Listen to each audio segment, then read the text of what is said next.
मंगलम गौतमोऽगडी मंगलम कुंदकुंदाद्यो धर्मोस्तु मंगलम।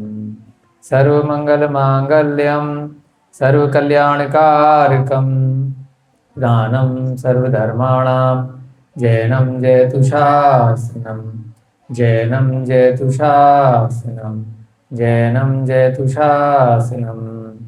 जय बोली देवादिदेव प्रथम तीर्थंकर आदिनाथ भगवान की, सभी 24 भगवान की, अनंतानंद सिद्ध परमेष्ठी परमात्माओं की, अंतिम तीर्थंकर महावीर भगवान की, इस पंचम काल में इस युग के प्रथमाचार्य चारित्र चक्रवर्ती आचार्य भगवान सात सागर जी महाराज की 3,9 करोड़ वर्तमान में जो भी मुनि महाराज हैं, आचार्य परमेष्ठी हैं, उपाध्याय परमेष्ठी हैं, सर्व साधुओं की, विवेक क्षेत्र में विराजमान 20 तीर्थंकर भगवानों की, सभी अरिहंत भगवानों की, सभी को जय जिनेन्द्र जय दु जगन्नाथ। सभी बच्चे आज वर्षा ऋतु का आनंद ले रहे हैं। वर्षा ऋतु की लगभग यह दूसरी वर्षा है। पहली वर्षा जनरली आंधी तूफान के साथ होती है और दूसरी वर्षा यह सूचक है कि वर्षा ऋतु का लगभग जो 4 महीने का काल है वह प्रारंभ हो गया है। बहुत तकलीफ़ों के साथ हमारे गुरुजी वगैरह आज बारिश में बहुत परेशान हैं। सुबह से बच्चे भी बहुत परेशान हैं। कोई बात नहीं, प्रकृति है, प्रकृति के साथ में तालमेल बिठाना जरूरी है। सर्दी भी आती है, गर्मी भी आती है, बरसात भी आती है और इसके अलावा बसंत ऋतु भी बहुत अच्छी लगती है। हम सभी लोग सम्यक दर्शन की कथा पढ़ रहे हैं। यह वर्षा ऋतु भी भगवान अरिहंत ने इसके बारे में भी बहुत कुछ बताया। 3 लोक का जो स्वरूप, जो प्रकृति का विश्लेषण जैन दर्शन में किया गया है, वह कहीं पर भी अन्यथा अन्य दर्शन में कहीं नहीं मिलता। सम्यक दर्शन का तात्पर्य, बेटा इधर पीछे जो बच्चे हैं ना, इधर बैठ जाएंगे, कोई दिखाई नहीं दे रहा, ना उन्हें दिखेगा ना हमें दिखेगा। इधर बैठो बेटा, हाँ इधर, पीछे नहीं बैठो, हमें तो अभी पता चला पीछे बैठे। सम्यक दर्शन का तात्पर्य हमने बताया था कि सत्य का दर्शन ही सम्यक दर्शन कहलाता है। जो सत्य है वो एक ही होता है, असत्य हजारों लाखों सैकड़ों करोड़ों कितने भी हो सकते हैं। यह जो वर्षा ऋतु है, यह भी प्रत्यक्ष रूप से हमें सत्य दिखाई दे रहा है कि इस ऋतु में वर्षा होती है। परंतु कल का जो अध्याय आया था, विशेष रूप से जो परसों का भी अध्याय आया था, मनोवेग का एक ब्राह्मण विद्वान के साथ साथ वाद विवाद प्रारंभ हो चुका है। उस जगह का ही नाम वाद विवाद शाला है। उस हॉल में बैठे हैं तो जो भी वार्तालाप होगा वो वाद विवाद ही हो रहा है। यहां पर बैठे हैं, अगर अभिषेक जी कुछ बोल रहे हैं तो वाद विवाद हो रहा है, वो कुछ बोल रहे हैं, बच्चे कुछ आंसर कर रहे हैं। ऐसे उस कॉन्फ्रेंस हॉल में अपने आप से ही तर्क वितर्क दोनों का प्रारंभ हो चुका है। एक व्यक्ति बोल रहा है, जो मनोवेग है, कि आप में से कोई विद्वान नहीं है जो मेरी बात को सही मानेगा। ब्राह्मण विद्वान कह रहा है कि हाँ, हम लोग सब विद्वान हैं, आप निडर होकर के अपनी बात कह सकते हैं। वह अरिहंत को मानने वाला है, सच्चा सम्यक दृष्टि है। जिनेन्द्र भगवान द्वारा प्रणीत जो भी वाक्य हैं, जो भी उन्होंने पढ़ाया है, समझाया है, जिनवाणी में आया है या प्रत्यक्ष रूप में साक्षात उसने सुना है, उस पर पूर्ण विश्वास वह बालक करता है, मनोवेग। यह वर्षा ऋतु भी हमें प्रत्यक्ष रूप से बता रही है, परंतु प्रसिद्धि क्या है? जब तक हमने ये ग्रंथ नहीं पढ़े थे तब तक हम भी वही मानते थे। आप बैठे हैं टीचर, आप बैठे हैं, बहुत सारे बच्चे बैठे हैं जो व्यवहारिक जगत से जो पढ़ लिख करके आएंगे, वह सब यही मानते हैं जो कल के उदाहरण में भी बताया था और पहले भी कई बार बता चुके हैं कि सूरज स्थित है और पृथ्वी उसके चारों तरफ चक्कर लगाती है, परंतु प्रत्यक्ष जो दिख रहा है, सत्य दिख रहा है कि सूरज घूम रहा है, लेकिन प्रसिद्ध कर दिया गया, उल्टा पढ़ा दिया गया और बार बार चारों तरफ से पढ़ा दिया गया, तो हमने उल्टे को भी, असत्य को भी सत्य मान लिया। ऐसे ये वर्षा ऋतु है। काजल ने बीए किया, आपने भी किया रखा, सब पढ़े लिखे बैठे हैं, हमने भी सीए किया, बी के बाद सी और कर लिया। हमने भी यही पढ़ा है कि वर्षा क्यों होती है, क्यों होती है, बताओ अभिषेक जी। है क्या जो पढ़ाया गया है वो बता दो, अगर स्कूल गए हो कभी। यहाँ पाठशाला के गुरुकुल की बात नहीं कर रहे, जो आप व्यवहारिक जगत में अगर स्कूल गए हो, बारिश क्यों होती है, क्या पढ़ाया? समुद्र से बाहर लौटते हैं, ऊपर जाते हैं। तो यहाँ क्यों हो रही है, समुद्र में बैठे हो? हाँ, बारिश क्यों होती है, कहाँ से आता है पानी?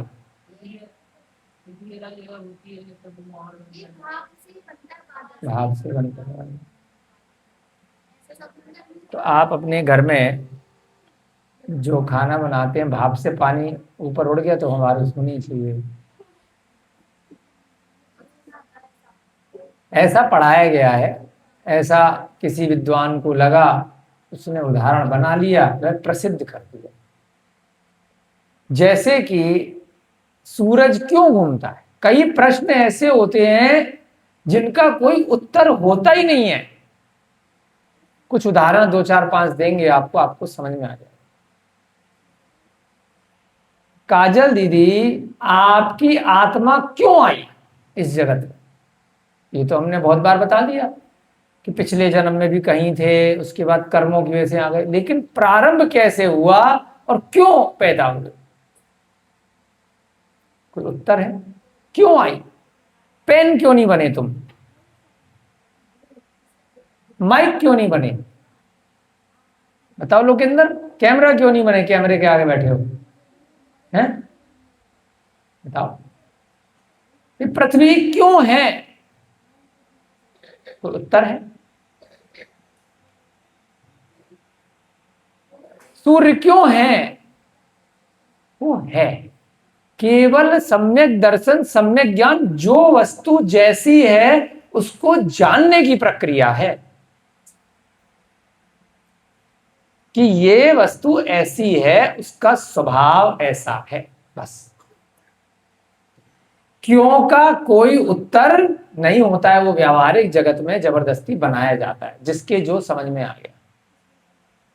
करेला कड़वा क्यों है, बताओ, उत्तर दो।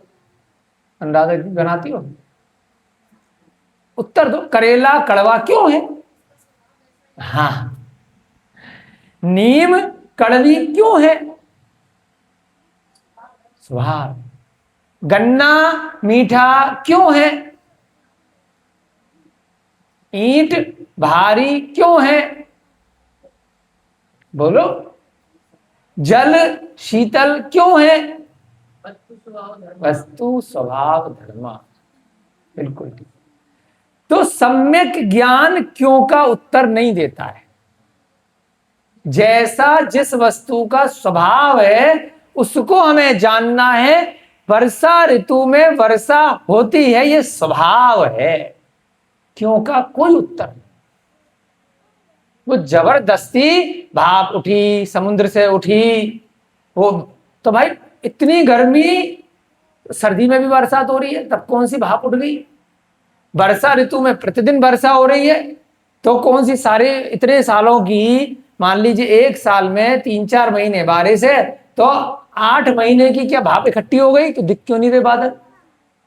कहीं पे छुपे हुए रखे हैं? उसी 4 महीने क्यों प्रकट हो गए? कहां से आ गए? कौन से बिल में थे? बताओ।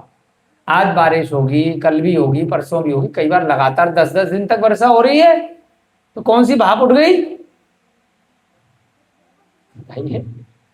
तो ये सब मिथ्या दर्शन है जो प्रत्यक्ष आपको दिखाई दे रहा है कि ना कोई समुद्र से भाप उठी है और ना कोई ऊपर गई है और ना वो बादल बनी है और ना वो नीचे आई है, प्रत्यक्ष दिखाई दे रहा है। फिर भी हमारे द्वारा ऐसी मार्केटिंग की गई है जो असत्य को सत्य हम मान रहे हैं, क्योंकि वो प्रसिद्ध हो गया है। मनोवेग भी यही कह रहा है। ऐसे अब आपका दिमाग धीरे धीरे करके खुलेगा, जैसे जैसे हम उदाहरण देते हैं, जैसे जैसे विश्लेषण करते हैं, जैसे जैसे चिंतन में चीजें आती हैं ग्रंथ पढ़ के, कि जो भी व्यवहारिक जगत में बातें बताई जा रही हैं वो किसी रोजगार के लिए, व्यापार के लिए, कहीं ना कहीं कुछ ना कुछ प्रसिद्धि पाने के लिए। अंधों में काना राजा, सामने वाले को नहीं पता था, उसने कोई प्रश्न पूछा, आपके दिमाग में जो खिचड़ी बनी आपने बोल दिया, उसने मान लिया। आपको एक ऑथराइज्ड एक ठप्पा भी मिल गया था कि आप कोई प्रोफेसर हैं, कहीं के अध्यक्ष हैं, कहीं के राजा हैं, कहीं के नेता हैं, कहीं के मंत्री हैं, घर में आप माता पिता हैं, बच्चे ने कुछ पूछा आपने बोल दिया, उसने मान लिया। आप घर के राजा हैं, 4 बच्चे हैं, 2 बच्चे हैं, तो माँ बाप की चलती है, आज्ञा का पालन होता है। हमारे अभिषेक गुरुजी हैं, बच्चों को जो बोलेंगे नहीं तो पिटाई करेंगे, चिल्लाएंगे तो मानना पड़ेगा। रात को दिन, दिन को रात।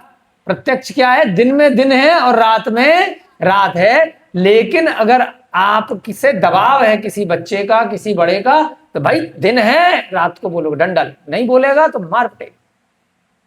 पुलिस वाला है, उसने पकड़ लिया, तूने चोरी करी, नहीं करी भाई साहब, नहीं करी, वास्तव में नहीं करी, इतना हमारा इतना, अब बोल करी तो छोड़ दूंगा, हाँ भाई साहब करी, हाँ भाई साहब करी, अब छोड़ दो, मान लिया। तो दबाव में, डर में, भय के साथ में व्यक्ति असत्य को सत्य मानता है या सत्य को असत्य बोलने लगता है, या उसका कोई भी फायदा हो रहा है, लाभ हो रहा है। जिनेंद्र भगवान द्वारा प्रणीत जो ग्रंथ हैं, जितने भी पूर्वाचार्यों द्वारा रचित ग्रंथ हैं, उसमें सबसे पहले एक बात आई कि जो वक्ता है उसकी परीक्षा की जाए, जो लेखक है उसकी परीक्षा की जाए, जो श्रोता है उसकी परीक्षा की जाए, उसमें क्या गुण है, जो उसको पढ़ा रहा है, जो अध्यापक है उसकी परीक्षा की जाए। अगर उसका कोई निहित स्वार्थ है, बोलने वाले का, लिखने वाले का, छपवाने वाले का, तो हो सकता है उसने कहीं ना कहीं सत्य बात को छुपा लिया हो और कुछ अपने मन से असत्य बात जोड़ दी। जितने भी जैन दर्शन के ग्रंथ हैं गृहस्थ द्वारा लिखे गए नहीं है, क्योंकि उसका कोई ना कोई फायदा होगा। जब वे खुद उस आचरण का पालन नहीं कर रहा है तो लिख कैसे देगा? जब तक वह मोक्ष मार्ग पर खुद नहीं बढ़ रहा है तो बोल कैसे देगा कि यह रास्ता है भाई साहब चले जाओ।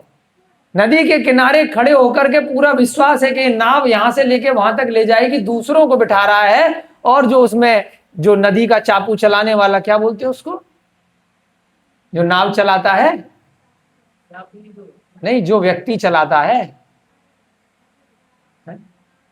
नाविक, जो व्यक्ति चलाता है और बाकी यात्रियों को बिठाता है, गड़े, जो व्यक्ति बिना बैठे हुए क्या वो चला सकता है?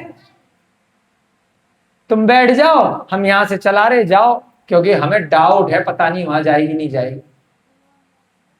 जो नाविक है, जो साथ में लोगों को लेकर के जा रहा है, जो ड्राइवर है, वह भी गाड़ी चलाएगा तभी तो बैठेगा कैब में आदमी।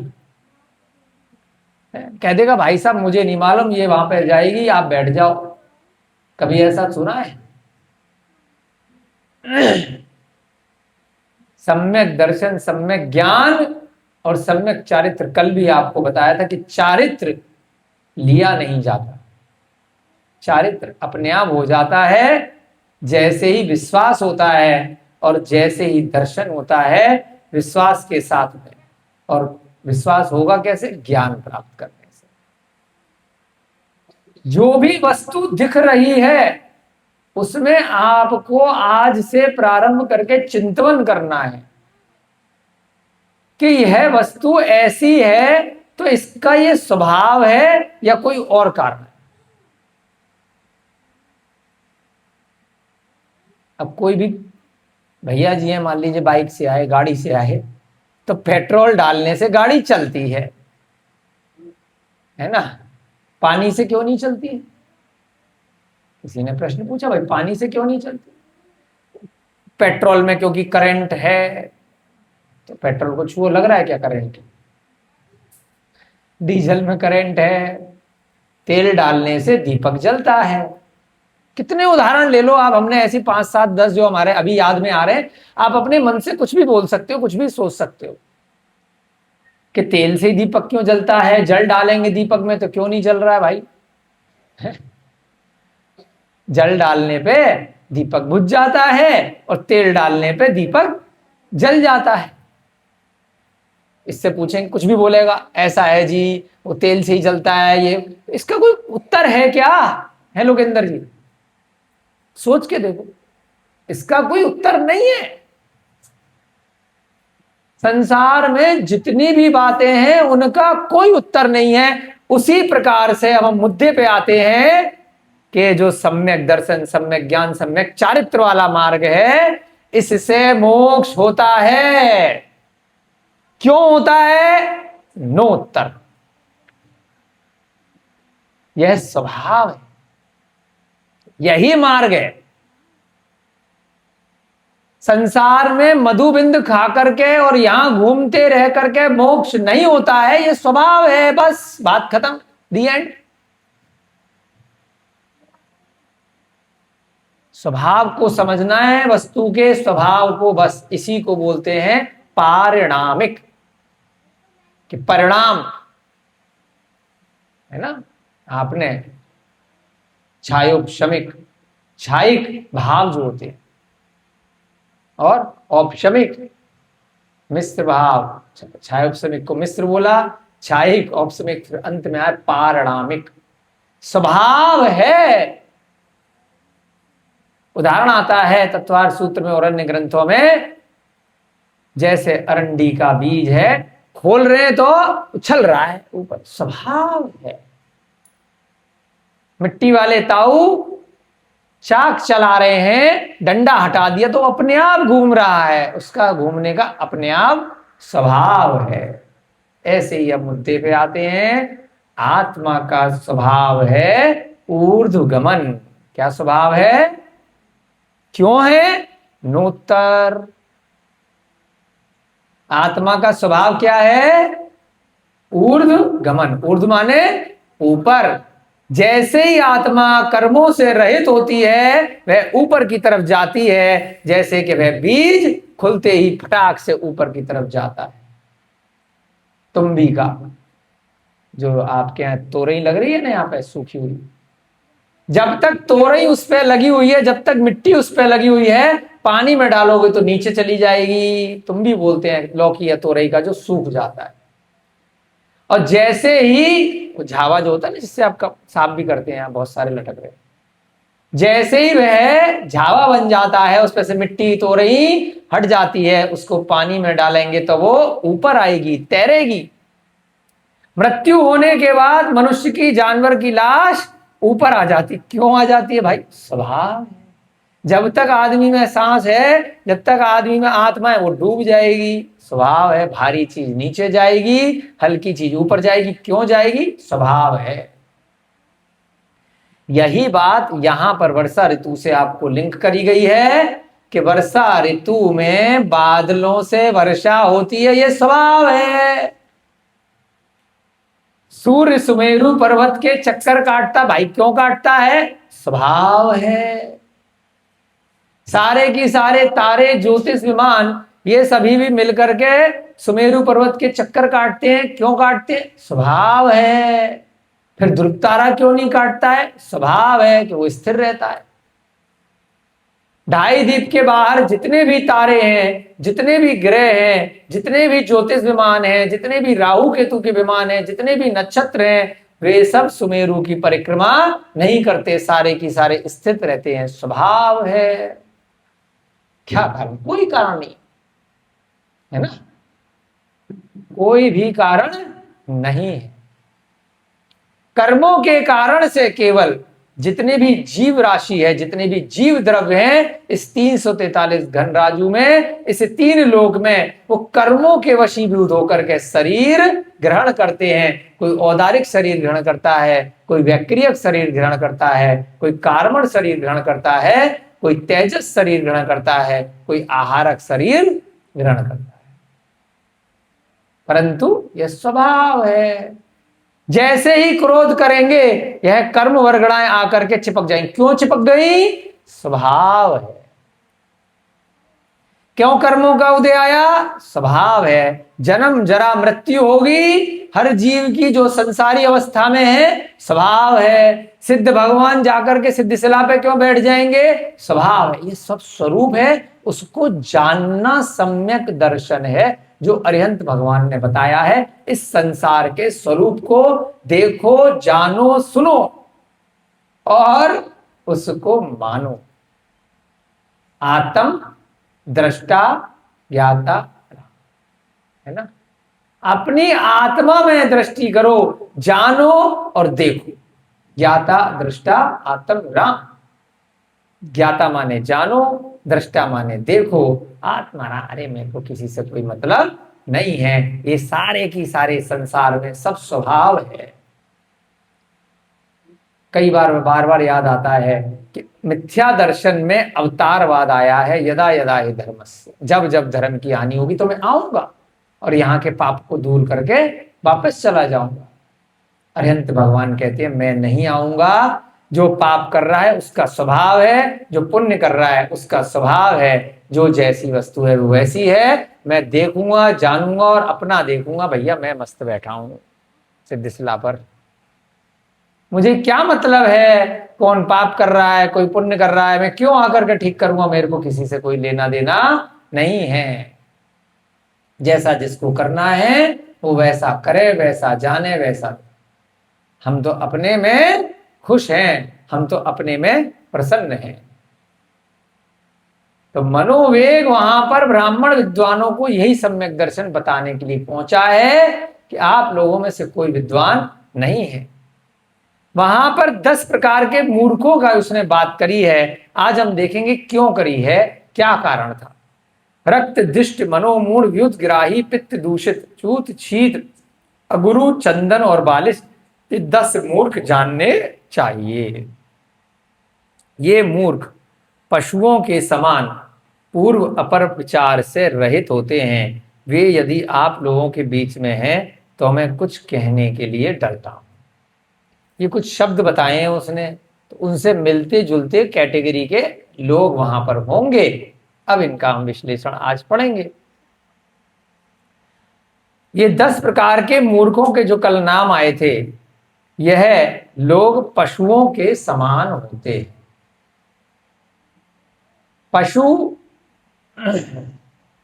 मनुष्यों के समान सम्यक दृष्टि हो सकते हैं और चारित्र को भी ग्रहण कर सकते हैं, परंतु मोक्ष नहीं जा सकते। 14 गुण स्थान की चर्चा अरिहंत भगवान ने करी है, जिसमें 5वें गुण स्थान तक वह पहुंच सकते हैं। समाधि मरण वह कर सकते हैं। पशु पर्याय से सीधे स्वर्ग जा सकते हैं। बहुत सारे उदाहरण हैं। जटायु का है, शेर का है, भगवान महावीर की पर्याय का, बहुत सारे उदाहरण हैं। हो सकता है हम में से भी बालक, हम लोग, आप लोग पिछले जन्म में, मेरे को तो याद है नहीं भाई, पशु पर्याय में कहीं रहे हो और हो सकता है स्वर्ग भी गए हो और स्वर्ग से फिर मनुष्य पर्याय में आए हो, तो कोई बाधा नहीं है। स्वर्ग ना गए हो तो व्यंतर भवनवासी या फिर वैमानिक, तो स्वर्ग वालों को बोलते हैं व्यंतर भवनवासी, और ज्योतिष देव भवनत्रिक में चले गए हो, जानवर की पर्याय से सीधे जा सकते हैं। परंतु पशु का कुछ स्वभाव होता है। कुत्ता है भौंकेगा, बिल्ली है म्याऊं म्याऊं करेगी, बकरा है मैं मैं करेगा। सबकी अपनी अपनी भाषा है। जो शब्द इत्यादि स्वरूप भाषा है वो केवल मनुष्य को ही मिली है। देवों को भी मिलती है, मनुष्यों को भी मिलती है। नारकियों की अपनी अलग प्रकार की भाषा रहती है, इस प्रकार के शब्द नहीं रहते। पशुओं की हर योनि में अलग अलग भाषा है, जितनी उनकी योनियां हैं। पेड़ पौधों की भाषा नहीं है।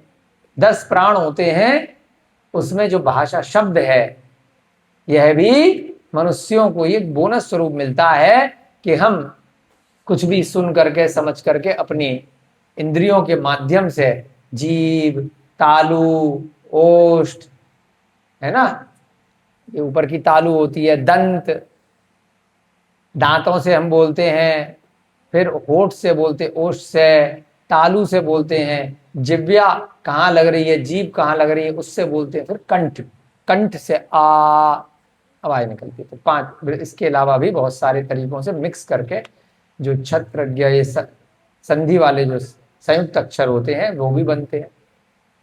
तो ये सब मनुष्यों को ही बोनस मिलता है, हम सबको, कि हम बोल पा रहे हैं, सुन पा रहे हैं, समझ पा रहे हैं। परंतु पशुओं का स्वभाव कैसा है, वो कई बार बिना सोचे समझे सींग मारेगा, काट लेगा, खा जाएगा। उसको क्या खाना है, क्या नहीं खाना है, इसका भेद नहीं रहता, क्या करना है, क्या नहीं करना है। तो ये जो 10 मूर्ख हैं, इनका स्वभाव पशुओं की तरह होता है। परंतु पशु कभी कभी अत्यधिक पीड़ा में, बहुत उनको कष्ट दिया गया, अत्यधिक कष्ट दिया गया, या कोई ऐसा पिछले जन्म का स्थान, व्यक्ति या परिणाम ऐसे हो गए जो उसके सामने आ गया, तो उसको जाति स्मरण हो जाता है। आटे का मुर्गा में भी आया, मुर्गों को हुआ, मछली को भी हुआ, भैंस को भी हुआ, बहुत सारे जीवों को हुआ। मछली जिसको तल कर बहुत सारे लोग गरम तेल की कढ़ाई में टुकड़े टुकड़े करके जिंदा डाल करके खा जाते हैं। इतना भयानक कष्ट होता है जिंदा जलाने में, तेल में उबालने में। उस पीड़ा के कारण से उस आत्मा में सारे 12 बज जाते हैं कि मैं ये पीड़ा क्यों भोग रहा हूं। तो उस ग्रंथों के उदाहरण से ये समझ में आता है कि बहुत जीवों को जाति स्मरण होता है। अब से एक जीव को रोज करंट लगता है तो 4-5 दिन तक लगातार करंट लगेगा, तो हो सकता है जाति स्मरण हो जाए कि क्यों लग रहा करंट। बहुत लोगों को लगाया होगा, रोज रोज पीड़ा होगी तो याद आ जाएगा, जाति स्मरण में आ जाता है कि मैं यहां क्यों पहुंचा। कुछ कुछ पिछले भव का ज्ञान हो जाता है, जिसको आजकल बोल देते हैं कि इसको पूर्व भव का ज्ञान है। कहाँ पैदा हुआ था, कौन से गांव में था, ये मेरा मकान था, ये मेरी दुकान थी, मैं यहाँ था, ये जो अभी इतनी बुढ़िया दिखाई दे रही है तो मेरी बीवी है, ये जो इतने बड़े बड़े लोग हैं ये तो मेरे बच्चे हैं। वह स्थान बता देता है, घर के अंदर लॉकर की चाबी बता देता है, कहाँ मैंने गड़ा हुआ धन रखा था वो बता देता है ना। फिर लोग कहते हैं अरे इसको तो आज तक पे ले जाओ, न्यूज चैनल पे इसका वीडियो बनवाओ, इसको तो बहुत सारी चीजें याद है। फिर बहुत सारे सनसनी वाले उसकी एपिसोड बनाते हैं, उसमें भी व्यापार चल जाता है कि देखो एक आदमी मिला है, ये जा करके अपना घर दिखा रहा है। तो यह अवधि ज्ञान नहीं है। कौन सा ज्ञान है? जाति स्मरण। कौन कौन से ज्ञान होते हैं? मति, श्रुत, अवधि, मनः पर्यय और केवल। जो मुख्य ज्ञान है ये 5 ज्ञान है। अवधि ज्ञान में पूर्व भव का, अगले भव का, वर्तमान का, या वर्तमान में भी दूसरे स्थान का वह व्यक्ति जान लेता है। जितना लेवल का उसका अवधि ज्ञान हुआ है उसके हिसाब से, है ना। बाकी जाति स्मरण में वह स्वयं का पूर्व भव में या क्यों पहुंचा, क्या था, कुछ कुछ उसको याद आता है, 100% याद नहीं आता है। और क्यों याद आता है? कोई कारण रहता है। जैसे कि चोट मारी तो एक नाटक आता था बचपन में, देखते थे, सास भी कभी बहू थी, तो मेहर की याददाश्त चली गई थी ना शायद, एक पिक्चर भी आई थी उसमें याददाश्त चली गई। तो हमें ये समझ में नहीं आता है बोल कैसे रहा, याददाश्त चली गई तो शब्द कैसे याद है। याददाश्त चली गई तो बोलना भी, पढ़ना भी, देखना भी, वो सब भी तो उसी याददाश्त में उसने सीखा था। आधी चीज याद रह जाती है, फिल्मों की दुनिया है ना। उसे आधी मोबाइल चलाना आ रहा आज की डेट में, याददाश्त चली, पहचान नहीं पा रहा हम राधे दीदी है, तो याददाश्त चली जाती है। चोट लगने पे फिर दोबारा पिक्चर में दिखाते हैं, फिर से डंडा मारा तो है लुकिंदर भैया याददाश्त वापस आ गई, है ना। तो ऐसे ही कष्ट के साथ में पिछले जन्म की भी याद आ जाती है, तो उसको बोलते हैं जाति स्मरण।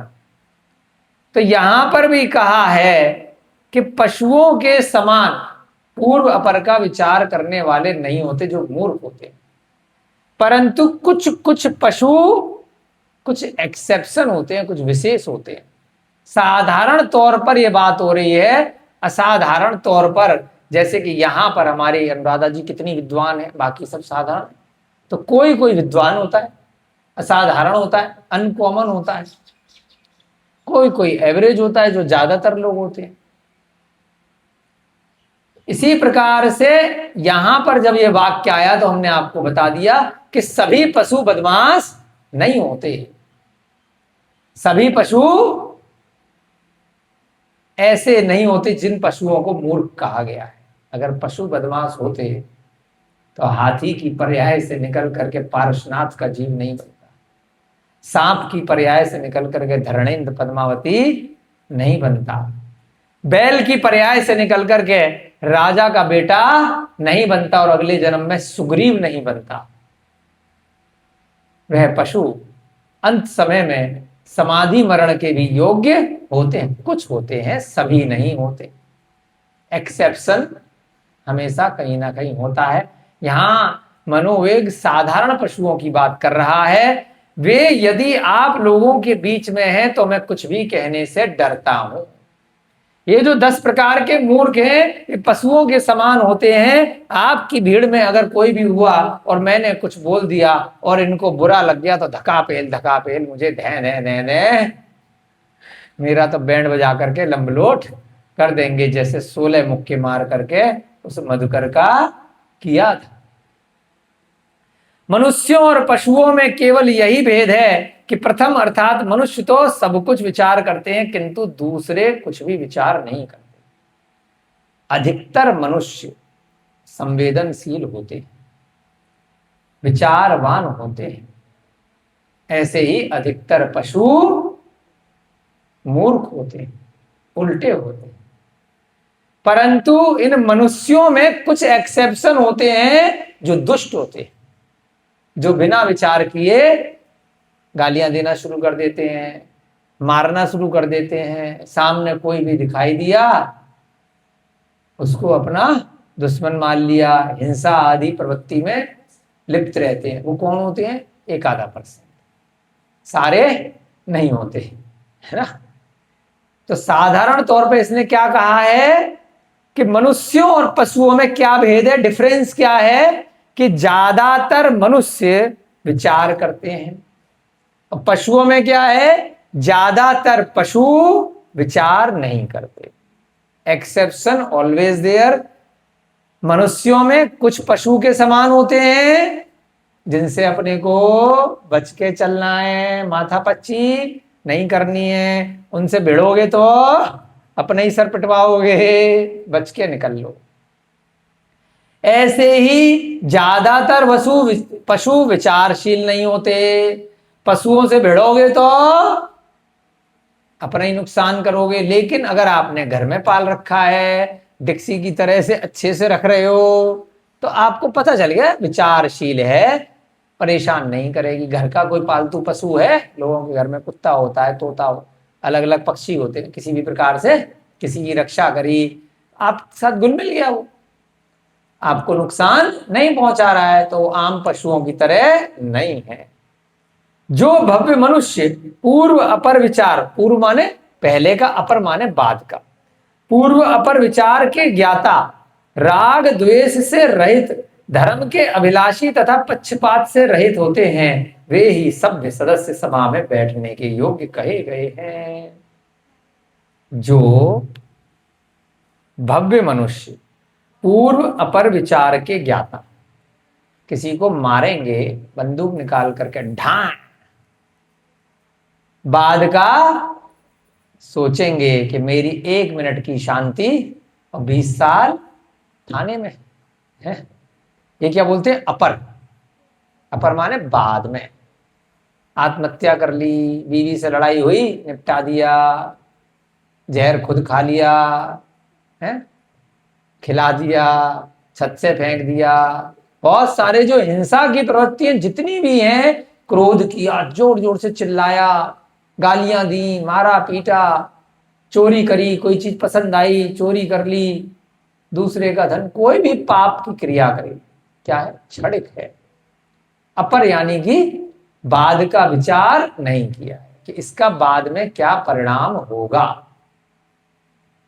आज नहीं तो कल पकड़े जाएंगे, दिक्कत आएगी, उसका विचार नहीं किया। तो कौन लोग होते हैं? वह सभा में बैठाने योग्य नहीं होते। यानी कि उनको क्या समझाएं, यहां बैठा रखा है हमने, इसमें आगे जोड़ दिया, वो संस्था में काम करने योग्य नहीं होते। जो चोर हैं, है ना, जो बदमाश हैं, जो शराबी हैं, जो हिंसक हैं, जो पापी हैं, जो दुराचारी हैं, जो कषाय इत्यादि करते हैं, वे सभी सभा में बिठाने के योग्य नहीं होते, क्योंकि उनको पूर्व का, पहले का अनुभव नहीं है और बाद का अनुभव नहीं है। यहां हुई थी ना चोरी जैसे, तो उसको बाद का अनुभव नहीं था। क्यों बताओ, मंदिर में ही चोरी करके चला गया, तो क्यों पकड़ा भी गया तुरंत, बाद का उसने विचार नहीं किया, तो वो भी कार्य करने योग्य नहीं है। तो यहां पर मनोवेग क्या कह रहा है? भाई अगर वो बैठे हैं तो चुन चुन करके उनको बाहर भेज दो। जो पहले का और बाद का विचार करने वाले लोग नहीं हैं, जो राग द्वेष से रहित, धर्म के अभिलाषी तथा पक्षपात से रहित हैं। किनको बिठाऊंगा? जो राग द्वेष से रहित हैं, मोही नहीं है। मोही का मतलब अभी जो बताया, सम्यक दर्शन सम्यक ज्ञान में जो निर्गंथ मुनि महाराज हैं, उनको मोह नहीं है, उनके आगे पीछे कोई नहीं है, वो किसी भी प्रकार के राग द्वेष में लिप्त नहीं है, तो वह कुछ भी असत्य वचन नहीं कहेंगे, असत्य ग्रंथ नहीं लिखेंगे, असत्य बात नहीं बोलेंगे। कारण क्या लेना क्या देना, अगर तुमने सुना तो ठीक, नहीं सुना तो ठीक, कौन सा मुझे पैसा दे जा रहे हो, कौन सा मेरे को मंचमाला चाहिए, कौन सा मेरी फोटो चाहिए, उनको कोई इच्छा ही नहीं है। तो इसलिए वह जितने भी अरिहंत भगवान हैं, जितने भी उनकी गुरु शिष्य परंपरा से आए हुए गुरु हैं, आचार्य हैं, वह हमेशा राग द्वेष से रहित होते हैं। इसीलिए उनके ग्रंथों को पढ़ना चाहिए। गृहस्थों के द्वारा लिखे गए, मिथ्या दृष्टियों के द्वारा लिखे गए, जो खुद राग द्वेष में लिप्त हैं, जो अपना मकान दुकान मठ रुपया पैसा स्त्री इत्यादि को रखते हैं, साथ में घुमाते हैं, राजमहल में रहते हैं, अपने मकान में रहते हैं, दुकान चलाते हैं, व्यापार करते हैं, तो अपने फायदे के लिए वो बातें लिखेंगे। हो सकता है वो मांस खाते हो सकता है वो शराब पीते हो सकता है वो मधु खुद खाते हो, तो क्यों लिखेंगे कि मधु भक्ष है? क्यों लिखेंगे कि शहद नहीं खाना चाहिए? क्यों लिखेंगे शराब नहीं पीनी चाहिए? जब वो खुद पी रहे हैं तो उल्टे क्या कहेंगे कि इस बाबा के पास जाओगे तो शराब चढ़ाओ, उल्टे वो ये कहेंगे ना, क्योंकि कुछ कुछ हमें भी मिलेगी, तुम भी पियोगे, हम भी पियेंगे मिलकर के। मुर्गा चढ़ाओ, जानवर चढ़ाओ, बलि दो, तो ये सब वह किसी न किसी राग द्वेष के कारण कहेंगे। कितनी बड़ी बात कही है मनोवेग ने कि प्रवचन सुनने के या मेरी बात को सुनने के योग्य केवल वही है जो राग द्वेष से रहित है। आचार्य नेमीचंद सिद्धांत चक्रवर्ती चामुंड राय पहुंचा, उसने कहा षटखंडागम जैसा ग्रंथ आप पढ़ रहे हो मुझे भी पढ़ा दो। उन्होंने कहा नहीं बेटा, तू अभी इस योग्य नहीं। यही कारण है, क्योंकि अभी वो गृहस्थ है, अभी वो राजा का मंत्री है, अभी वो राजपाट संभाल रहा है, तो एक गूढ़ विषय तू नहीं पढ़ पाएगा, लेकर के ग्रंथ बंद कर दिया। भाई किसके लिए? पढ़ा दो, हम भी समझेंगे। उन्होंने उसी का विश्लेषण किया, चिंतन किया, गोम्मट सार जैसे ग्रंथ की रचना करी कि जो गृहस्थ जीवन में पढ़ सकते हो। साधारण तौर पे इस ग्रंथ में से वह बातें आपको लिखूंगा, बताऊंगा, पढ़ाऊंगा। मुझे ज्यादा भीड़ नहीं चाहिए।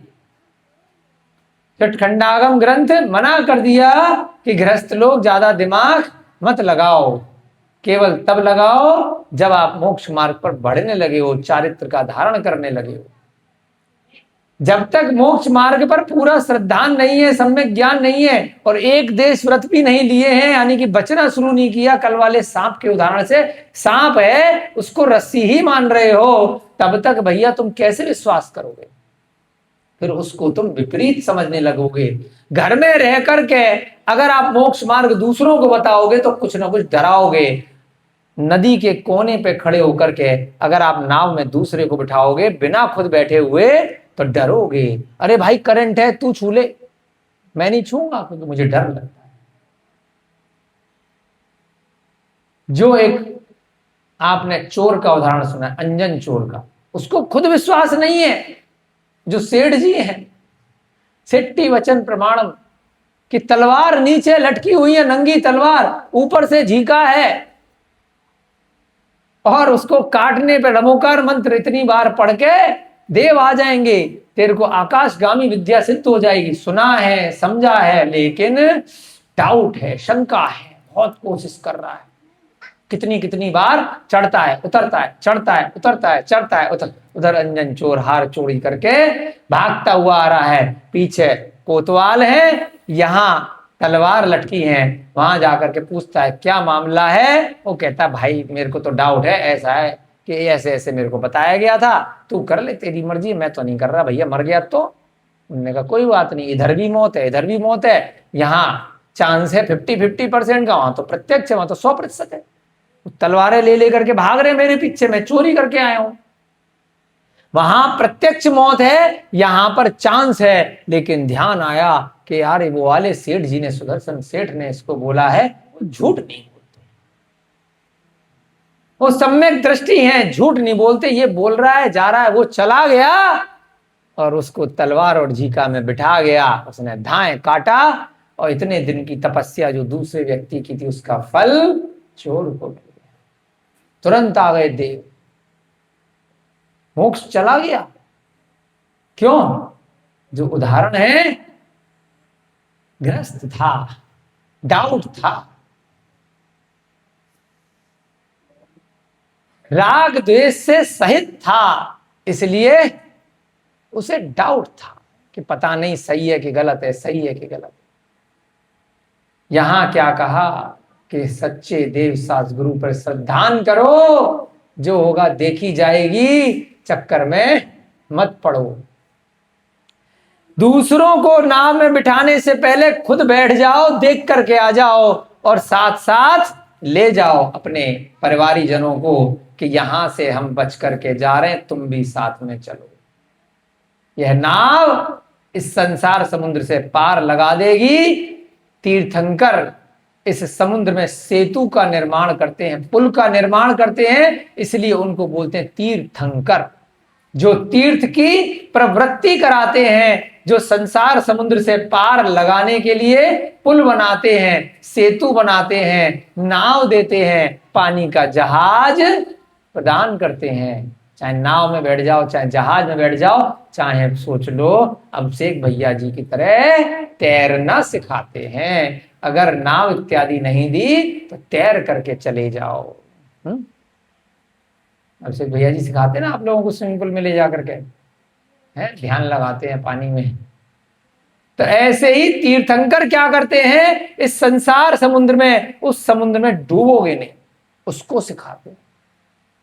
जिस प्रकार से पानी में ध्यान लगा के अभिषेक जी डूबते नहीं है, उसी प्रकार से तीर्थंकर क्या कहते हैं, जब तक संसार में हो कुछ व्रत ले लो, संयम ले लो, धर्म का पालन कर लो, तो डूबोगे नहीं, ऊपर ऊपर तैरते रहोगे, अधर में रहोगे, और धीरे धीरे करके इस समुद्र से बाहर निकल जाओगे। मनोवेग कह रहा है कि भाई साहब, विद्वान भाई साहब, ऐसा है कि अगर ये मूर्ख तुम्हारी सभा में हैं, राग द्वेष से सहित हैं, धर्म के अभिलाषी नहीं है, अगर धर्म जानना ही नहीं चाहते, इच्छा ही नहीं है, और पक्षपात से रहित हैं, तभी मेरी सभा में बैठे। अगर पक्षपात से सहित हैं, जैसा वह पर्वत और नारद दोस्त थे और एक वहां पर राजा वसु था, पक्षपात के कारण से एक राजा वसु, जो हमेशा जिसका सिंहासन इतना आकाश में रहा करता था, पक्षपात करने के कारण से 7वें नरक गया। पक्षपात किससे? दोस्ती निभाई, दोस्त के पिताजी गुरु थे, उसकी जो माताजी थी, उसने आकर के कहा कि अज शब्द का अर्थ क्या होता है। अज शब्द का अर्थ सूखा हुआ धान भी होता है और अज शब्द का अर्थ बकरा भी होता है। उसने पक्षपात किया और क्या कह दिया कि अज शब्द का अर्थ बकरा होता है। तब से यह बलि प्रथा प्रारंभ हो गई, जिसके कारण से वह राजा जो जितना सत्यवादी था कि उसके सत्य बोलने के कारण से उसका सिंहासन आकाश में रहा करता था, उसके पाय टूट जाते हैं, वह सिंहासन डूब जाता है और उसको अटैक पड़ जाता है, वहीं मृत्यु हो जाती है और उसकी आत्मा 7वें नरक में जाती है। क्यों? क्योंकि पक्षपात से सहित था, उसने पक्षपात किया। माता है, अपने बच्चे से पक्षपात करेगी, पड़ोसी के बच्चे से नहीं करेगी। तो अगर आपकी सभा में पक्षपाती लोग हैं, यानी कि जो मेरा है वही खरा है, ऐसा वह बोलते हैं, जो मेरा धर्म है वही सही है, जो मेरा सोना है वही सही है, तो काइंडली उन लोगों को इस सभा से निकाल दो, क्योंकि वो मेरी बात को नहीं सुनेंगे, उसमें कुछ ना कुछ कमी निकाल करके मुझे पीटना शुरू कर देंगे। यदि मूर्खों के विषय में सुखदायक सुंदर वचन का प्रयोग किया जाता है, तो भी वह इस प्रकार से महान पीड़ा को देता है, जिस प्रकार से सर्पों को पिलाया गया दूध महान पीड़ा देता है। तो सपेरे आते थे नाग पंचमी पर, चवन्नी अठन्नी 1-2 रुपया ले जाते थे, वहां पर दूध रखते हैं और सांप को दूध पिलाते हैं। वैसे तो सांप क्या खाता है? दूध तो पीता नहीं है जंगलों में। सांप क्या पीता है? पानी पिएगा, कीड़े खाएगा, छिपकली वगैरह, छोटे मोटे मेढक, हिंसक है, मांसाहारी है। छोटे छोटे कीड़े जो उसे जंगलों में मिलेगा उनको खाता रहता है। छिपकली की प्रजाति का ही होता है, थोड़े से बड़ा होता है। परंतु क्या करते हैं सपेरे? उसके दांत वगैरह निकाल लेते हैं, क्योंकि दांत के अंदर डंक उसका रहता है, जहर रहता है। फिर वो बाकी चीजें तो खा नहीं पाता, लिक्विड लिक्विड खाएगा। अब सिंह जी के दांत निकाल लिए जाए और नकली दांत लगाया नहीं जाए, नकली दांत तो कैसे चबाओगे? चबा नहीं पाओगे तो क्या होगा? सारी चीजें मिक्सी में पीस के या घोल करके रोटी सब चीज लिक्विड लिक्विड दी जाएगी, फिर वो निगला जाएगा, है ना, पीस करके बाहर। क्योंकि दांतों का क्या काम होता है? जो भी ठोस वस्तु है, दाल सब्जी रोटी इत्यादि, वो सब दांत से पहले हम तोड़ते हैं और फिर जीभ से अंदर ले जाते हैं, फिर धीरे धीरे अंदर जाता है। अब दांत नहीं रहे तो फिर व्यक्ति खा नहीं पाता ठोस चीज, क्योंकि होठों से, तालू से, जीभ से फिर वो नहीं खा पाएगा, निगलना पड़ेगा तो फंसने का चांस रहेगा। ऐसे ही यहां पर उदाहरण आया कि सांप को दूध पिलाते हैं वो लोग, लेकिन बाद में जाकर के वो क्या बनेगा? जहर बनेगा। क्यों बनेगा? उसका स्वभाव है। गाय को आप रोटी खिलाओ, कितनी भी रोटी खिलाओ, भूसा चारा मत दो, तो वह जो मल देगी, मनुष्य भी रोटी दाल सब्जी खाता है, तो क्या मनुष्य के मल का क्या रंग है? बताओ। पीला। थोड़ी गंदी बात है, लेकिन उदाहरण आया मन में, कोई बात नहीं, हंसाने के लिए, पीला है। और गाय के मल का क्या रंग है? हरा या थोड़ा डार्क हरा होता है, काला सा दिखता है। गोबर जो होता है काला होता है ना। कितना भी आप अपना खाना कुत्ते को खिलाओ घर में रख करके, जो आप खाते हो वही खिलाओ, उसका मलमूत्र अलग होगा, आपका अलग होगा। आपने किसी पशु वाला खाना खा लिया, वो पत्ते खा रहे हैं बकरे सारा, आप भी पत्तों पे खाओ, परंतु बकरे का, भेड़ का, घोड़े का जो मलमूत्र होगा उसका कलर अलग होगा, आपका अलग होगा। क्यों है? क्यों है? कोई कारण नहीं, वही पुरानी बात, स्वभाव है। तो यहां पर भी यही कहा, सांप का स्वभाव है जहर उगलना। चाहे दूध पिलाओ, चाहे शरबत पिलाओ, चाहे जहरीले कीड़े खाए। कोई कहेगा जहरीले खाता है कीड़े इसलिए जहर है, ऐसा नहीं है। उसे रोटी भी खिलाओगे तब भी वो जहर ही उगलेगा, है ना? क्यों? क्योंकि उसके अंदर ऐसी मांसपेशियां हैं, ऐसी हड्डियां हैं, ऐसा उसका तंत्र है, ऐसा सिस्टम है कि जो जाएगा वो जहर बनाएगा। ऐसा ही कुछ मनुष्यों का स्वभाव होता है। यहां पर क्या उदाहरण दिया मनोवेग ने कि ये जो 10 मूर्ख हैं इनका भी ये स्वभाव है, इनको कितना भी धर्म सुनाओ, कितनी भी अच्छी बातें सुनाओ, उसको भी विपरीत लेंगे। और जैसे सांप डसता है, जहर बना देता है दूध पिलाने के बाद, ऐसे हम अच्छी बातें अगर करेंगे वो उसको नकारात्मक लेकर के उसका कुछ ना कुछ विपरीत कार्य करेंगे। एक क्लास में बहुत सारे बच्चे बैठे, एक दुष्ट है, वहां पर कुछ परीक्षण साइंस में सिखाया गया कि कैसे कैसे बारूद से अपने को बचाना है, कैसे कैसे करना है। जो बदमाश बच्चा है वो मारने के लिए सोच रहा है, दूसरे अच्छे बच्चे हैं उससे बचाने के लिए सोच रहे हैं, कैसे उससे ईंधन बनाया जाएगा, कैसे उससे कार्य किया जाएगा, कैसे उससे अच्छे कार्य किए जाएंगे। दूसरा है कि चोरी के बारे में सोच रहा है, मंदिर में बहुत महंगा महंगा सोना चांदी इत्यादि रखा है, चोर का स्वभाव, वो चोरी करने के लिए सोच रहा है।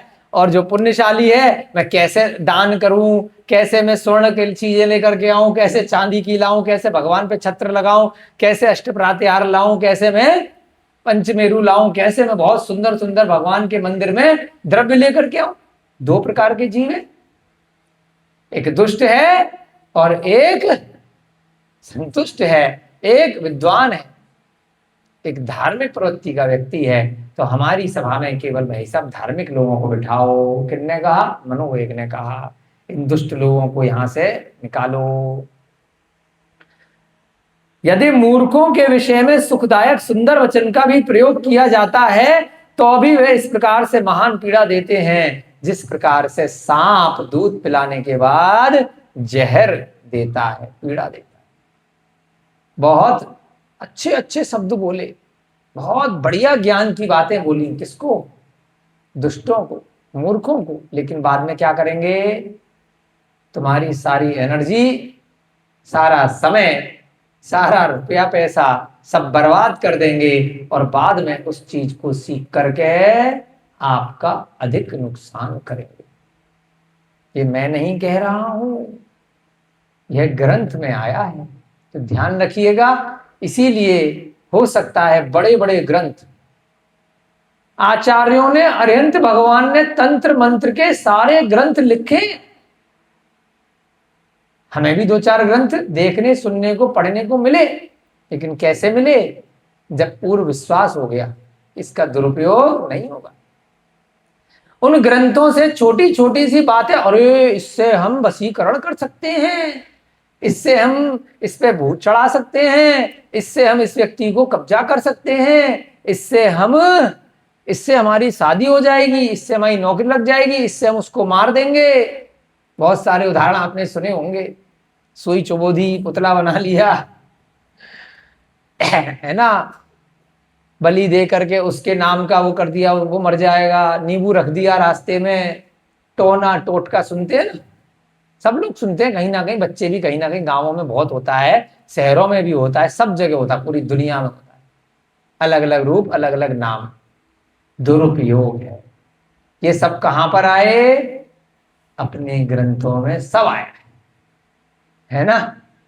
खूब ग्रंथों में भर भर के तंत्र मंत्र आए, लेकिन क्यों आए हैं? रक्षा के लिए, बचाव के लिए। सामने वाले ने आक्रमण किया तो स्वयं को कैसे बचाना है, ढाल बनाने के लिए। अगर किसी ने बंदूक चलाई तो कैसे बचोगे, अपनी आत्मरक्षा कैसे करोगे, ढाल बनने के लिए आए। किसी ने नागपाश नाम का ग्रंथ अगर शस्त्र छोड़ा है तो वरुण नाम का शस्त्र उससे बचाएगा। बहुत सारे शस्त्र अस्त्र आते हैं ग्रंथों में कि वह सब मंत्र तंत्र विद्या विद्याधरों के पास होती है, वह उनकी रिद्धि सिद्धि पहले से होती है और मंत्रों से वह उसकी सिद्धि भी कर लेते हैं, मनुष्य पर्याय में भी की जाती है। ये सब क्या है? रमोकार मंत्र सबसे बड़ा मंत्र तंत्र है। अरे रमोकार मंत्र पढ़ोगे तो ये काम हो जाएगा। भाई क्यों हो जाएगा? स्वभाव है। ये भी तो सबसे बड़ा मंत्र तंत्र ही है। अरे उसने जादू टोना कर दिया। अरे भैया रमोकार मंत्र सबसे बड़ा जादू टोना है। इससे बड़ा इस संसार में कोई जादू टोना नहीं है। राम नाम बोलते हैं, ओम ह्रीम अस्या उषा नमे, नमो अरिहंताणम, नमो सिद्धाणम, नमो अरिहणम, नमो वज्राणम, नमो लोए सब साउड़म। ये मंत्री तो है, क्या है? अरे मरते को रमोकार मंत्र सुनाएंगे तो ये हो जाएगा। अरे बीमार को सुनाएंगे, चोट पे सुनाएंगे, पानी में डाल करके सुना देंगे, उससे कर देंगे। ये सब मंत्र तंत्र ही है भाई साहब। तभी तो नाम में लिखा रमोकार मंत्र। जादू का मतलब क्या होता है? जो प्रत्यक्ष सामने चीजें नहीं दिखाई दे रही हैं, जो रोजमर्रा में नहीं दिख रही है, वो हो गई अचानक से तो हो गई। तो रमोकार मंत्र पे भी सच्चा श्रद्धान करो, सच्चा ज्ञान के माध्यम से उसको सही उच्चारण करो, या गलत उच्चारण भी कर लो जैसे अंजन चोर ने किया था। भाव सही रखोगे तो रमोकार मंत्र चमत्कार दिखाएगा, मोक्ष तक ले जाएगा। इससे बड़ा जादू टोना कुछ नहीं है। कितना भी बड़ा से बड़ा जादू टोना किसी ने आपके ऊपर कर दिया हो, रमोकार मंत्र पढ़ के माला फेंक देना, पानी फेंक देना, सब उतर जाएगा, कुछ नहीं रहने का। विश्वास करके करके देखना, सम्यक दर्शन के साथ, सम्यक ज्ञान के साथ। और विश्वास हमने आपको बताया तभी माना जाएगा जब चारित्र होगा। क्योंकि बच तो खुद रहे नहीं हो, दूसरे को ठीक कर रहे हो, अगर आड़म ताड़म नड़म नम नम नम नम नम, और खुद खा रहे हो, खुद पी रहे हो, दूर से रास्ता बता रहे हो, भाई चला जा चला जा चला जा नाव में बैठ करके, लेकिन खुद डर लग रहा है। खुद तैरना जानते नहीं हो और दूसरे को खड़े होकर के तैरना सिखा रहे हो कि बेटा मैं यहां खड़ा हूं, अच्छा तू नदी में कूद, ऐसे ऐसे करके हाथ चला, ऐसे ऐसे करके पैर चला, नहीं डूबेगा। क्या सिखा पाओगे तैरना अभिषेक जी किसी को? क्या संभव है? गाड़ी के बाहर खड़े होकर के काजल को गाड़ी की ड्राइविंग सीट पे बिठा दिया, चला बेटा ऐसे स्टीयरिंग दिखा, ऐसे गियर दबा, ऐसे क्लिच दबा, ऐसे ब्रेक दबा। क्या चला पाएगी काजल गाड़ी? साइकिल चला पाओगे कभी? जब तक किसी ने पकड़ करके चलानी नहीं सिखाई हो। केवल वीडियो में देख करके क्या साइकिल चला पाओगे? बताओ, क्या वीडियो में देख करके गाड़ी चला पाओगे? क्या वीडियो में देख करके तैरना सीख सकते हो? तो वीडियो में देख करके मोक्ष कैसे जा सकते हो? बिना चले, बिना चारित्र। इसी का नाम है जो कई दिनों से आपको और हम सीखने का प्रयास कर रहे हैं। चारित्र दूसरे आपको देख करके अपने आप ग्रहण करते हैं। आप दूसरे को जब तक नहीं दिलवा सकते सम्यक चारित्र, जब तक आप खुद उसका पालन नहीं कर रहे।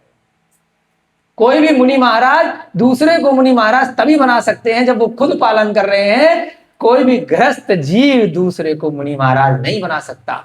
अभी 3 दिन पहले एक महाराज जी का बात हो रही थी कि भैया हम आचार्य बन जाएंगे। मैंने कहा कैसे महाराज जी? अरे समाज बना देगी।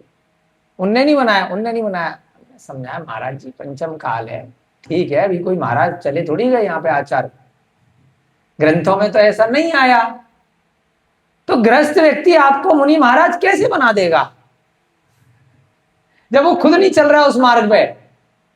खुद सुबह शाम वो गोल्ड मोहर रजनीगंधा खा रहा है, शराब पी रहा है, आलू प्याज लहसुन खा रहा है, गाड़ी चला रहा है, गृहस्थ जीवन का पालन कर रहा है, तो वो आचार्य आपको कैसे बना देगा? क्या ऐसी कोई प्रथा है? नहीं है। या तो आप अरिहंत को साक्षी मान करके बनो, फिर गृहस्थ को बीच में क्यों ला रहे हो? आचार्य शांति सागर महाराज इस समय इस पंचम काल में साधु बने, आचार्य बने। कैसे बने? अरिहंत को साक्षी मान के बने। उस समय नहीं था कोई। आप गृहस्थ से कैसे बन सकते हो? क्या बच्चा मां को पैदा कर सकता है? मां ही तो करेगी। ऐसा क्या संभव है? नहीं संभव है। तो जो भी आप ग्रंथ से सीखो, आप अरिहंत भगवान की वाणी से सीखो। अरिहंत भगवान साक्षात आचार्य परमेष्ठी बन सकते हैं, अरिहंत बन सकते हैं, कारण उतने जैसा योग्य उस समय कोई नहीं होता है। वो पंचमुष्टि केश लॉन्च करते हैं, सीधे पहाड़ पे चढ़ते हैं, खुद स्वयं दीक्षा ग्रहण करते हैं, क्योंकि उनके जैसा उस समय नहीं है कोई, है ना। सिर्फ अरिहंत भगवान को छूट है, या विशेष परिस्थिति में अरिहंत की प्रतिमा को या अरिहंत को साक्षी मान करके आप दीक्षा ले सकते हैं। सीधे समुद्र में जाकर के ले लो, बैठे हैं तीर्थंकर तो मनाही है क्या? परंतु गृहस्थ कैसे दे देगा? असंभव है, संभव नहीं है जब वो खुद पालन नहीं कर रहा। अभी के उदाहरण में आपको बताया, जब खुद गाड़ी चलानी नहीं आती तो दूसरे को कैसे सिखा देगा? खुद जब तक उस मार्ग पे नहीं बढ़ा तो दूसरे को उस मार्ग पर कैसे डाल देगा? यहां पर भी यही उदाहरण आया है कि मूर्खों के विषय में सुखदायक सुंदर वचन भी प्रयोग किया जाता है तो महान पीड़ा को देते हैं। जैसे सांप को दूध पिलाया तो वो बाद में पीड़ा देगा, जहर बन जाएगा। कितना समय रह गया है आपका? समय हो गया लगभग है क्लास का। बस ये संस्कृत से कल पढ़ेंगे और ये 2 गाथाएं हिंदी में और पढ़ लेते हैं, 6 गाथाएं पूरी हो जाएंगी। कदाचित पर्वत के ऊपर कमल उत्पन्न हो जाए, पर्वत पर कमल हो जाए। उदाहरण पर कमल कहां पे होता है युगलेंद्र बेटा? कमल कहां खिलता है? पानी में। देखो बच्चों को पता है। अब बताओ क्यों? क्यों का कोई उत्तर है? कोई उत्तर नहीं है, स्वभाव है। ये चीज आप सीख जाओ। सम्यक ज्ञान आज आपको हम भी सीख रहे हैं, आपके माध्यम से आप भी सीखो कि कमल पानी में ही खिलेगा। स्वभाव, कोई उत्तर नहीं है। करोड़ों अरबों खरबों प्रश्न हैं इस दुनिया में जिनका कोई उत्तर नहीं। जबरदस्ती उत्तर बनाया जाता है बस बताने के लिए कि कुछ तो बोलना पड़ेगा, इसलिए बस नेत्र बनकर के चुपचाप रहा जाता है। ध्यान लगाने के लिए जबरदस्ती सबके प्रश्नों का उत्तर नहीं दिया जाता कि भाई साहब बस ऐसा है, मान लो है तो है। इस 3 लोक का स्वरूप ऐसा है तो है, 2.5 द्वीप का स्वरूप ऐसा है तो है, सुमेरु पर्वत 1 लाख योजन का है तो है। भाई क्यों है मुझे क्या मालूम है? पांडुक शिला वही है तो भाई साहब है। ऐसे ही अरिहंत भगवान का अभिषेक करने से पुण्य मिलता है, कर्मों की निर्जरा होती है, स्वाध्याय सुनने से निर्जरा होती है, तब कहलाता भाई साहब है। बात खत्म, मानो या ना मानो। अभिषेक करने से क्या होगा? बचपन से अपने को जैनियों बताते हैं, अरिहंत भगवान ने बताया ये होगा, करना है तो करो, नहीं करना है तो मत करो, तुम्हारी मर्जी। शराब पीने से क्या होगा? ये होगा, मानो तो मानो, नहीं माना तो मत मानो। यहां पर क्या कहा? कदाचित, यानी कि ये चीज भी संभव नहीं है। लेकिन कभी गलती से पर्वत के ऊपर एक बाल्टी रख दी, उसमें जल रख दिया या नहीं भी रखी, कभी अचानक से कमल पैदा हो गया, हो सकता है। जल में आग लग सकती है। कैसे लगती है? हमने भी देखी है। जल में पेट्रोल गिर गया, जल में डीजल गिर गया है और आग लग सकती है जल में। नीचे से, जल के नीचे अग्नि के ऊपर, गैस के ऊपर रख दिया तो जल जल सकता है, अग्नि दिखाई नहीं देगी लेकिन जल में आग लग सकती है। कदाचित यानी कि असंभव काम भी। एक उदाहरण दे रहे हैं, पर्वत पर कमल खिल सकता है, जल में आग लग सकती है, कालकूट विष में अमृत हो सकता है।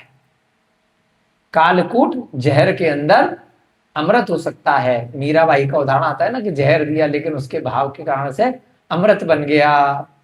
परंतु कभी मूर्ख पुरुष में विचार उत्पन्न नहीं हो सकता भैया, नहीं हो सकता, नहीं हो सकता, नहीं हो सकता। मनु एक कह रहा विद्वान, कदाचित ये 3 बातें हो संभव भी होकर के संभव हो सकती हैं कि कालकूट विष में अमृत निकल आया, विष की जगह पर्वत पर कमल खिल गया, और दूसरा आग किसमें लग गई? पानी में आग लग गई। है ना, प्राकृत में भी ऐसी बात। लेकिन मूर्ख के अंदर विचार उत्पन्न नहीं होगा, सच्चा विचार, यानी कि विश्लेषण, सही गलत का भेद, क्योंकि वो मूर्ख है, वो स्वभाव से है। आप कुछ भी बोलोगे वो उल्टा सुनेगा। प्रेम से बात करोगे लेकिन वो मानेगा नहीं, बहुत कोशिश करोगे वो आपके ऊपर लठ बजाएगा बजाएगा।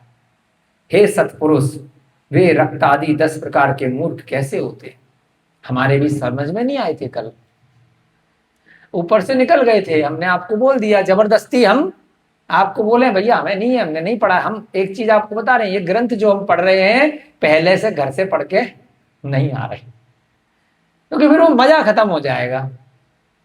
पहले से हमें आगे का पता होगा तो हमारे लिए जो सरप्राइज है वो भी खत्म हो जाएगा। तो हम भी अपना स्वाध्याय कर रहे हैं, आप लोग भी अपना साथ साथ स्वाध्याय कर रहे हैं। तो जो आनंद हमें आ रहा है, हमें नहीं मालूम आपको आ रहा है कि नहीं आ रहा है।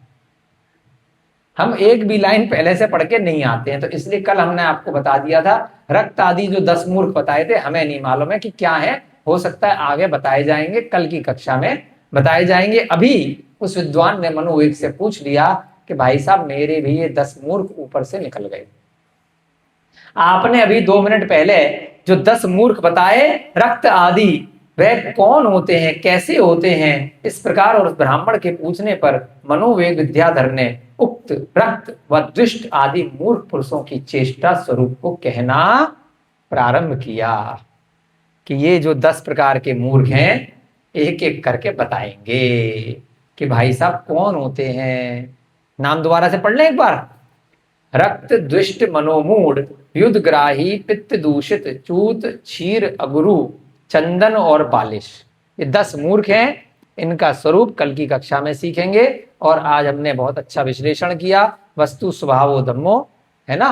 तो उसके ऊपर आज हमने संस्कृत की गाथाएं नहीं करी हैं, थोड़ा ज्यादा समय हो गया आपकी कक्षा में, सब बच्चों के जाने का समय हो रहा है। आप लोगों को शुभ रविवार। और आज आप सोचना कि वर्षा क्यों होती है, अपनी किताब में निकालना, और जब कभी स्कूल में कॉलेज में पूछा जाए तो पूछते चले जाना कि भाप क्यों उड़ती है, पूछते चले जाना। तो आज आखिरी जाकर के लास्ट में टीचर कहेगा भाई चुप हो जा, ये ऐसा है, इसके आगे नहीं पता, क्यों मेरी नौकरी खाने में लगा है। पूछ पूछ करके जब बच्चे से परेशान हो जाता है पिता, बच्चा इतना पूछता है तो पिता इधर उधर बगले झांक करके निकल जाता है कि पूछ पूछ कर मेरा बैंड बजा दिया है इसने, है ना। तो उसके बाद उसके पास उत्तर नहीं होता है। तो ऐसा ही अगर सम्यक दृष्टि पिता हुआ, कहेगा भाई साहब ये ऐसा इसका स्वभाव है, ज्यादा मत पूछ, है ना। अभिषेक जी वाला सूत्र सामने लिख देना कि इसका स्वभाव है, वस्तु स्वभाव। यही धर्म है, यही सच्चा जैन दर्शन है। जय बोली महावीर भगवान की, अनंत अनंत सिद्ध परमेष्ठी परमात्माओं की। सभी को जय जिनेन्द्र, जय दू जुड़तो।